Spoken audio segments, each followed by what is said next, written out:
Hello and good morning दोस्तों, मैं Pankaj Kumar SC classes में आपका स्वागत करता हूं और आई होप कि आप सभी लोग स्वस्थ होंगे और मस्त होंगे। ऐसी वाणी बोलिए मन का पाक होए, औरों को शीतल लगे आपों शीतल होए। दोस्तों, अच्छे से अच्छा बोलते रहिए, माँ बाप का आशीर्वाद लेते रहिए और अपनी तैयारी को मस्त रखिए। चलिए शुरू करते हैं आज का सेट पेपर। क्वेश्चन नंबर 1 पढ़ेंगे। भारत में आधुनिक शिक्षा का जन्मदाता किसे कहा जाता है? दोस्तों, लॉर्ड विलियम बेंटिंक जो हैं वो भारत में आधुनिक शिक्षा के, ठीक है ना, जन्मदाता हैं। Option number A is your right answer, Lord William Bentinck. इन्होंने बहुत महान काम किए थे। सती प्रथा को भी राजा राम मोहन राय के साथ मिलकर इन्होंने समाप्त किया, ठगी प्रथा को भी। चलिए चलते हैं आगे प्रश्न नंबर 2 पर। नरेगा को भारतीय संसद के द्वारा कब पारित किया गया? दोस्तों, नरेगा को भारतीय संसद के द्वारा 25 अगस्त 2005 में पारित किया गया। Option A is your right answer. चलेंगे क्वेश्चन नंबर 3 की ओर। भारत में अंग्रेजी शिक्षा का सूत्रपात किसने किया? बहुत ही महत्वपूर्ण क्वेश्चन है दोस्तों। तो लॉर्ड मैकाले जो थे, उन्होंने भारत में अंग्रेजी शिक्षा के जनक के रूप में जाना जाता है। चलिए चलेंगे प्रश्न नंबर 4 की ओर। मनरेगा की कार्यात्मक इकाई क्या है? कार्यात्मक इकाई से मतलब है कि कहां से मनरेगा स्टार्ट होती है, जो उसको संचालित करती है। तो गांव की जो ग्राम पंचायत होती है मेरे बच्चों, वो होती है मनरेगा की क्या होती है? इकाई होती है जिस ग्राम panchayat. Option C is your right answer. ठीक, चलेंगे प्रश्न नंबर 5 की ओर। हाँ ठीक है। क्वेश्चन नंबर 5 कहता है कि अल्फ्रेड नोबेल ने डायनामाइट की खोज कब करी थी? तो बहुत ही महान साइंटिस्ट थे दोस्तों, जिनके नाम पर नोबेल पुरस्कार दिया जाता है। ठीक, तो इन्होंने ही डायनामाइट की खोज करी थी सन 1867 यानी 1867 में। Option A is your right answer. चलेंगे मेरे बच्चों आगे प्रश्न नंबर 6 की ओर। क्वेश्चन नंबर 6 कहता है कि नोबेल पुरस्कार किसकी पुण्यतिथि पर उनकी याद में प्रदान किया जाता है? तो अभी मैंने आपको बताया कि नोबेल प्राइज जो है वो अल्फ्रेड नोबेल, डायनामाइट नोबेल जी ने डिस्कवर किया था और उनकी ही याद में जो है वो नोबेल प्राइज दिया जाता है। तो option number B is your right answer, Alfred Nobel. चलिए चलते हैं मेरे बच्चों क्वेश्चन नंबर 7 की ओर। मनरेगा योजना के तहत कितने घंटे कार्य करने का प्रावधान है? ठीक है दोस्तों, तो 7 घंटे जो है मनरेगा योजना के तहत। अब ये बढ़ गया है, अपडेटेड हो जाइएगा, ठीक है ना। चलिए चलते हैं क्वेश्चन नंबर 8 की ओर। अर्थशास्त्र का नोबेल पहली बार किस वर्ष दिया गया था? या आप ये भी कह सकते हैं कि अर्थशास्त्र का नोबेल कब से प्रारंभ किया गया था? क्वेश्चन नंबर 8 का आंसर मेरे बच्चों हो जाएगा 1969 से। Option C is your right answer मेरे बच्चों। और चलेंगे अगले प्रश्न की ओर। क्वेश्चन नंबर 9 पढ़ेंगे। प्रधानमंत्री डॉक्टर मनमोहन सिंह द्वारा नरेगा का उद्घाटन कब किया गया? क्वेश्चन नंबर 9 का आंसर सही हो जाएगा मेरे बच्चों 2 फरवरी सन 2006 को नरेगा का उद्घाटन किया गया। पहले इसको मनरेगा के नाम से जानते थे दोस्तों, फिर इसका नाम बदलकर नरेगा कर दिया गया। चलेंगे क्वेश्चन नंबर 10 की ओर। भारत में प्रथम राष्ट्रीय शिक्षा नीति की घोषणा कब करी गई? तो दोस्तों, इसका सही उत्तर आप सभी लोग मन में सोचेंगे।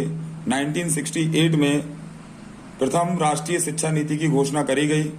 आपसे मैं कहता हूं दोस्तों कि आपको मेरे ऑप्शन लगाने से पहले मन में इसका ऑप्शन सोचा करिए, ठीक है, और देखा करिए कि आप कितने एक्यूरेट हैं, और फिर उसके बाद उसको क्वेश्चन को याद रखा करें। चलिए क्वेश्चन नंबर 11 देखते हैं। मनरेगा योजना के तहत कितने किलोमीटर के अंतर्गत रोजगार देने का प्रावधान है?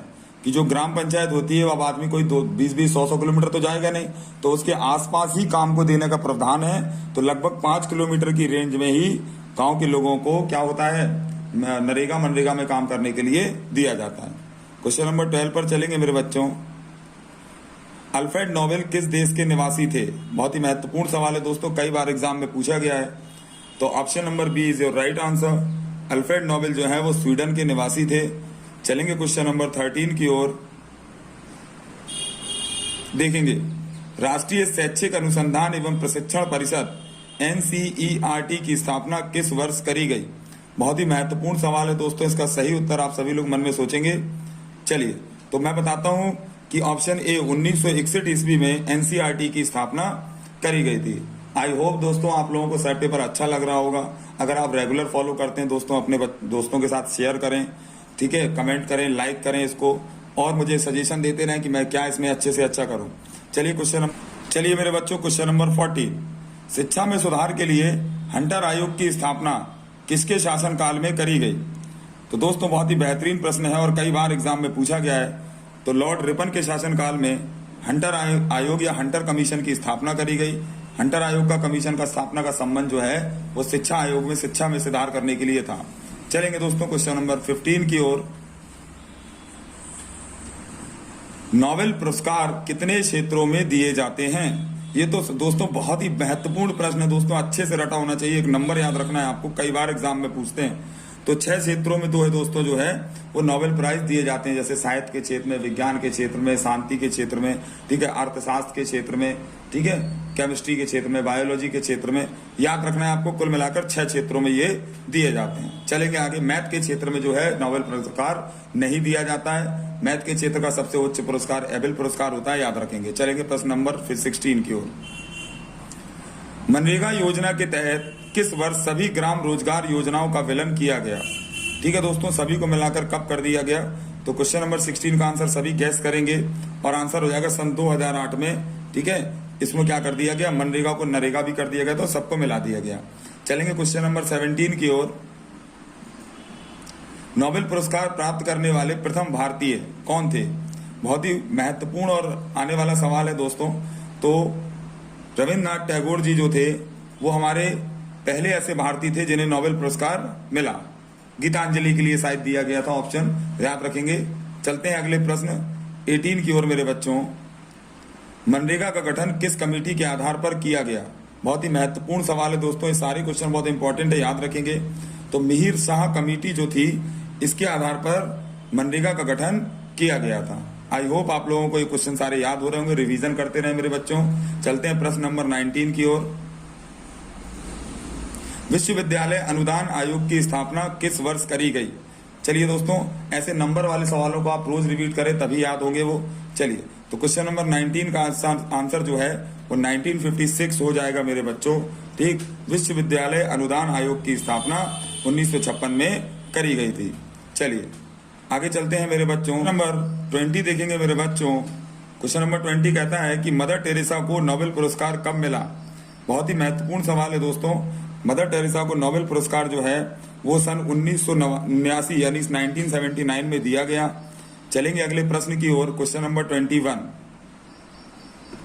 देखिए दोस्तों, बहुत महत्वपूर्ण सवाल है, बहुत बार अपन लोग डिस्कस कर रहे थे कि नरेगा का नाम बदलकर मनरेगा कब किया गया? दोस्तों, नरेगा का नाम बदलकर मनरेगा कब किया गया? तो 2 अक्टूबर सन 2009 को इसका नाम बदलकर नरेगा का नाम मनरेगा कर दिया गया। चलेंगे क्वेश्चन सी पर आंसर लगाएंगे। चलिए, गांधी जी की पुण्यतिथि पर।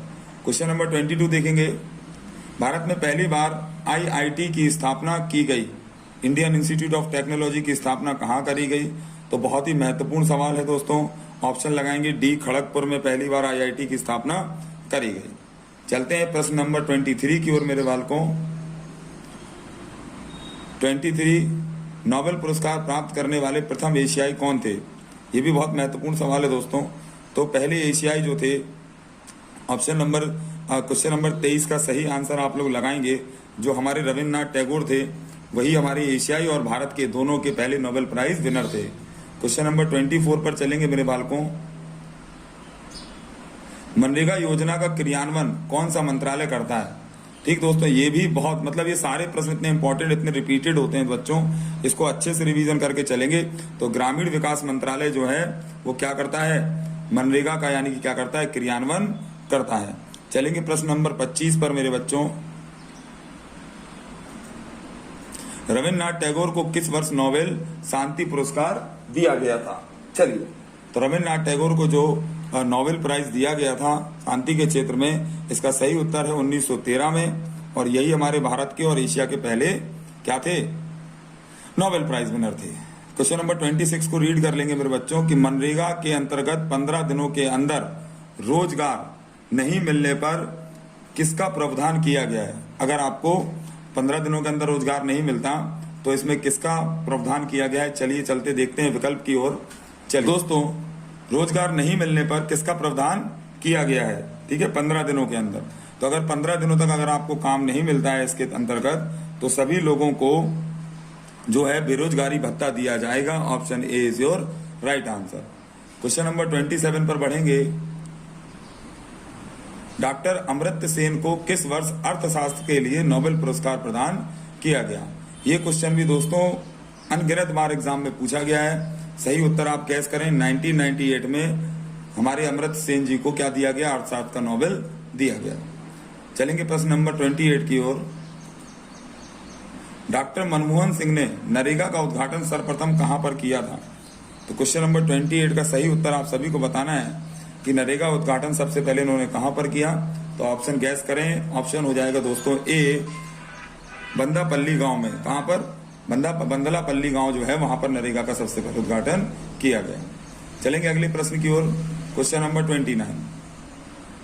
विश्व भारती विश्वविद्यालय के संस्थापक। दोस्तों ये अभी भी लेटेस्ट एग्जाम में जो पेट वगैरह के एग्जाम हुए उसमें एग्जाम में ये क्वेश्चन भी पूछा गया था, ठीक है। तो क्वेश्चन नंबर 29 का एग्जाम जो ऑप्शन लगाएंगे अपन लोग, तो रविन्द्रनाथ टैगोर जो हैं इन्होंने विश्व भारती विश्वविद्यालय की स्थापना करी थी, याद रखेंगे दोस्तों। चलिए क्वेश्चन नंबर 30 की ओर चलते हैं। नोबेल पुरस्कार के तहत अधिकतम कितने व्यक्ति को संयुक्त रूप से विजेता घोषित किया जा सकता है?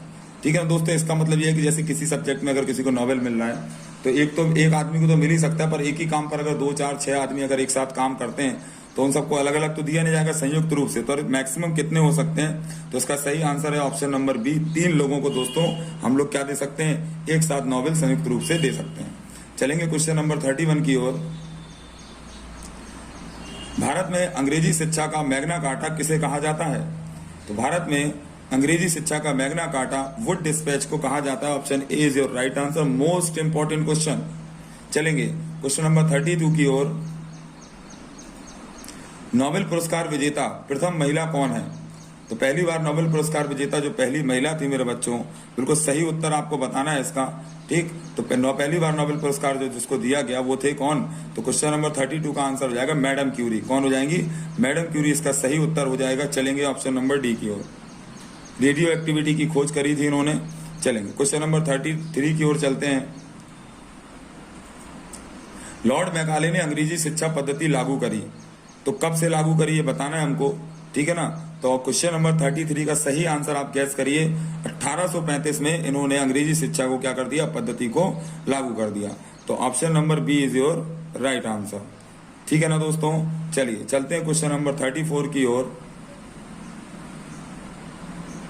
विज्ञान के क्षेत्र में पहली बार किस भारतीय को नोबेल पुरस्कार प्रदान किया गया? मोस्ट इंपॉर्टेंट क्वेश्चन दोस्तों। तो हमारे भारत के जिनके नाम पर हम लोग विज्ञान दिवस मनाते हैं, डॉक्टर सीवी रमन, ठीक है ना। चलिए तो option B is your right answer, ठीक है। चलिए इसका सही उत्तर हो जाएगा। कह लेंगे क्वेश्चन नंबर 35 की ओर। भारत में अंग्रेजी शिक्षा किस वर्ष लागू हुई? इसका सही उत्तर गैस करेंगे दोस्तों। भारत में अंग्रेजी शिक्षा जो है 1835 में लागू करी गई। A option is your right answer. I hope कि आप सभी लोगों को सेट पेपर बहुत अच्छा लग रहा होगा दोस्तों। लाइक करते रहें, शेयर करते रहें, सजेशन देते रहें, कमेंट करते रहें। Thank you so much. चलते हैं क्वेश्चन नंबर 36 की ओर। नोबेल पुरस्कार की शुरुआत कब हुई? तो दोस्तों अभी थोड़ी देर पहले ही हम लोगों ने बात करी थी, ठीक। तो नोबेल पुरस्कार जो है वो 1901 से दोस्तों दिया जा रहा है, ठीक है ना, अल्फ्रेड नोबेल जी की याद में, पुण्यतिथि पर। क्वेश्चन नंबर 37 पर चलेंगे। भारतीय शिक्षा में 10+2+3 का सुझाव किस आयोग ने पहली बार दिया? ये दोस्तों शिक्षा नीति होती है, ठीक है ना। तो जैसे 10 साल हाई स्कूल, 2 साल इंटर के और 3 साल ग्रेजुएशन के, इस तरीके से पढ़ाई चलना चाहिए। इसका सुझाव किसने दिया? इसका सही उत्तर 37 का लगाएंगे मेरे बच्चों, कोठारी आयोग। किसने? कोठारी आयोग का संबंध किससे था? शिक्षा नीति से। चलेंगे क्वेश्चन नंबर 38 की ओर। नोबेल पुरस्कार प्रति वर्ष कब दिया जाता है? ठीक है ना दोस्तों, ये भी डेट फिक्स है। इसका बिल्कुल सही आंसर आप सभी को बताना है, ठीक। तो 10 दिसंबर को दोस्तों हम लोग नोबेल पुरस्कार प्रति वर्ष देते हैं। Option A is your right answer. चलेंगे क्वेश्चन नंबर 39 की ओर। आज का आखिरी प्रश्न है दोस्तों, और इसको अच्छे से देखेंगे। चलिए, तो कहते हैं कि मनरेगा योजना के तहत केंद्र तथा राज्य सरकारों के मध्य कितने का अनुपात होता है, मतलब इसमें जो खर्चा या मजदूरी वो सब होता है खर्चा उसको तो दोस्तों इसका सही उत्तर ऑप्शन बी हो जाएगा 90:10, जबकि इसमें 90 अनुदान केंद्र सरकार के द्वारा दिया जाता है और 10 हिस्से जो हैं वो राज्य सरकार के द्वारा दिए जाते हैं। तो option B is your right answer. चलिए दोस्तों, आई होप आज का सेट पेपर आपके लिए बहुत यूजफुल रहा होगा। आप सभी लोग अपनी तैयारी बहुत अच्छे से कर रहे होंगे। दोस्तों मेरी बात मानकर चलिए, रोज इस प्रैक्टिस सेट को लगाइए 10 मिनट, 2-3 बार रिवीजन कर लीजिए। आप देखेंगे कि कुछ समय में आपकी स्ट्रेटेजी के बहुत स्ट्रांग हो जाएगी।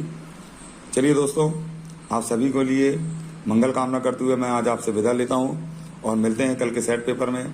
Thank you so much, good bye.